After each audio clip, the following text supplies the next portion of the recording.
हम लोग दो प्रश्नावली 1.1 और 1.2 कर चुके हैं। अब हम लोग जो अपनी तीसरी प्रश्नावली कर रहे हैं, इससे पहले क्योंकि ये रिलेटिवली थोड़ी डिफिकल्ट है इस सेंस में कि एक नया कॉन्सेप्ट हमारे लिए इंट्रोड्यूस हुआ था। स्टार्टिंग की जो दोनों ही प्रश्नावली थी उसमें कुछ भी नया नहीं था। तो यहाँ पर एक बार एक जो प्रमेय थी वो मैं फिर से रिइटरेट कर देता हूँ। जैसे वो प्रमेय बोलती है कि मान लीजिए कोई संख्या, कोई अभाज्य संख्या p है। p क्या है? एक अभाज्य संख्या है और इससे आप a स्क्वायर में भाग दे पाते हो। तो a क्या है? a कोई एक धनात्मक पूर्णांक है। तो अगर आप p से a स्क्वायर में भाग दे पाओगे तो फिर p से a में भी पूरा पूरा भाग चला जाएगा। ये एक प्रमेय थी। जब हम लोगों ने इसका थ्योरी पढ़ी थी, चैप्टर वाइज धीरे धीरे पढ़ रहे हैं, तो मैंने इसको पूरा डिटेल में एक्सप्लेन किया हुआ था, लेकिन इसका बहुत बार यहाँ पर यूज होगा। ठीक है, तो इसको ध्यान रखिएगा कि अगर a स्क्वायर को आप p से डिवाइड कर पाएंगे, ये पूरा पूरा डिवाइड हो जा रहा है, तो a भी p से पूरी तरह विभाजित हो पाएगा। ठीक, ये हम लोगों ने देख लिया। अच्छा, ये बताइए कि हम लोगों ने √2 और √3 मतलब वर्गमूल 2 और वर्गमूल 3 ये किस तरह से अपरिमेय संख्याएं हैं, हम ये भी देख चुके हैं। ठीक है, इसी में इससे थोड़ा आसान प्रश्न हो जाता है जब हम कुछ और तरह की संख्याओं को अपरिमेय सिद्ध करने की कोशिश करते हैं। तो इसी में एक्सरसाइज नहीं है हमारी, लेकिन इससे पहले का एक उदाहरण है, और वो उदाहरण भी हम लोग इसलिए कर लेते हैं क्योंकि वैसे प्रश्न भी आ जाते हैं हमारे बोर्ड एग्जामिनेशन में। ठीक है, तो एक प्रश्न है, जैसे आपकी बुक में ही दे रखा है, एग्जाम्पल है, मैं बता देता हूं वहीं से। 5 माइनस √3 सिद्ध करना है कि ये एक अपरिमेय संख्या है। क्या सिद्ध करना है? कि ये एक अपरिमेय संख्या है। यहां पर हम, जैसे हमने जब √2 और √3 को किया था, तो आपको याद होगा कि हम दोनों का वर्ग कर देते थे और हम ये मानते थे कि √2 बराबर कोई a/b है, जहां पर a और b सह अभाज्य संख्याएं हैं। सह अभाज्य का मतलब a और b में कुछ भी कॉमन नहीं है, और फिर बाद में हम प्रूव कर देते थे कि a का भी एक गुणनखंड 2 है और b का भी एक गुणनखंड 2 है। इसका मतलब a और b सहभाज्य नहीं है, और इसलिए ये जो लिखा था वो गलत है, और इस वजह से √2 जो है वो परमेय माना था हम लोगों ने, वो गलत हो जाएगा, इसलिए अपरमेय हो जाएगी। तो इस तरह से हम लोगों ने किया हुआ था। मैं ब्रीफ में इसलिए बता रहा हूं क्योंकि आपको समझ में आ जाए कि आपने √2 कैसे किया था। ये वाली इस तरह की संख्याएं आती हैं, इनको करना थोड़ा और आसान होता है। इसमें क्या मान लेते हैं? इसमें आप मान लेते हैं, फिर से वही मान लेते हैं कि मान लिया कि एक परमेय संख्या है, तो अगर ये परमेय संख्या होगी तो इसको कुछ a/b में लिखा जा सकता है, जहां पर a और b कैसी संख्याएं हैं? अभाज्य संख्याएं हैं, सह अभाज्य।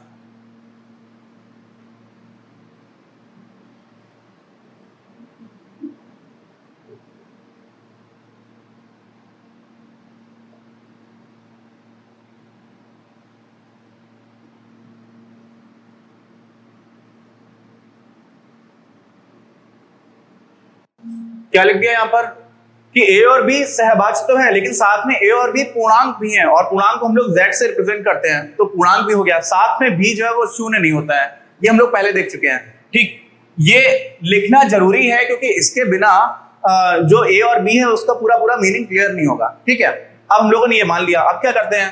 अब √3 को इधर ले आते हैं, a और b को इधर ले आते हैं, तो क्या हो जाएगा? 5 माइनस a/b, ये हो गया वर्गमूल 3। अब क्या किया?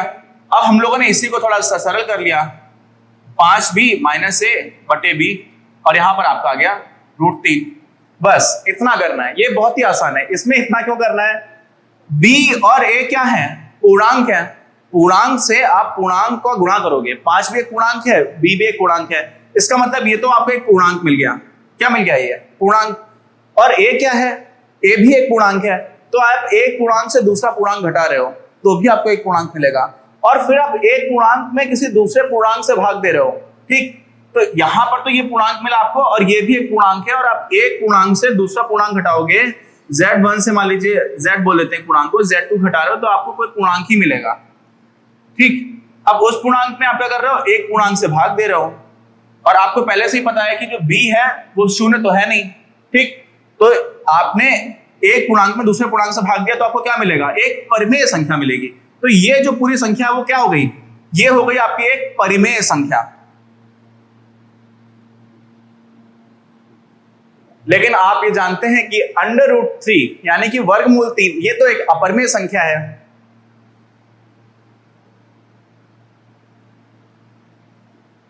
और इस वजह से अपरिमेय संख्या एक परिमेय संख्या के बराबर तो हो नहीं सकती, कोई भी परिमेय संख्या किसी दूसरी अपरिमेय संख्या के बराबर हो नहीं सकती। और यहां से हम कर देते हैं कि इसका मतलब जो हमने माना था, ये जो हमने स्टार्टिंग में अज्यूम किया था, जो हमने मान लिया था, वो क्या है, गलत है।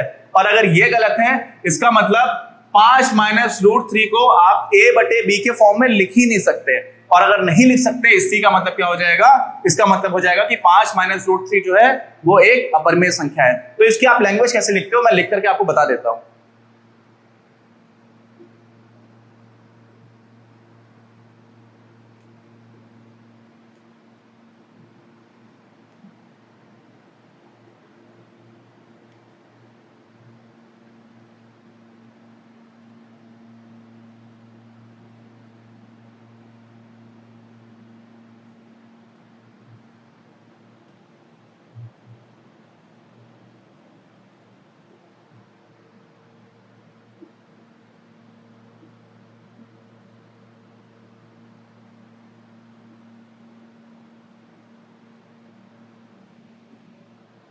क्या लिखा है, कोई भी परिमेय संख्या किसी दूसरी अपरिमेय संख्या के समान नहीं हो सकती, चूंकि इसलिए हमारा प्रारंभिक अजम्पशन जो हमने मान लिया था कि 5 माइनस वर्गमूल 3 को आप a बटे b के फॉर्म में लिख सकते हैं, ये गलत है। और इसका मतलब ये नहीं लिखा जा सकता। यहां पर फिर अगली लाइन लिख देंगे कि 5 माइनस वर्गमूल 3 को हम a बटे b के फॉर्म में नहीं लिख सकते।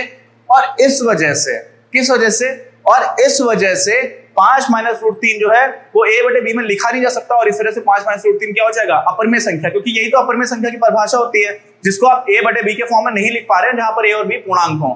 ठीक, तो ये हमारी प्रश्नावली 1.3 से पहले के जो क्वेश्चन थे वो हमने कर लिए हैं। हम लोगों ने स्टार्ट नहीं किया है, आप टाइटल देख करके कंफ्यूज मत होइएगा, उसको भी मैं थोड़ा सा चेंज करा दूंगा, क्योंकि इसमें हो क्या रहा है ना कि हम कुछ इंपॉर्टेंट क्वेश्चंस को छोड़ दे रहे हैं एक्सरसाइज से पहले, तो उनको भी हमें कर लेना चाहिए, इसलिए मैंने करा दिया। अब एक्सरसाइज स्टार्ट करेंगे अपने अगले वीडियो से।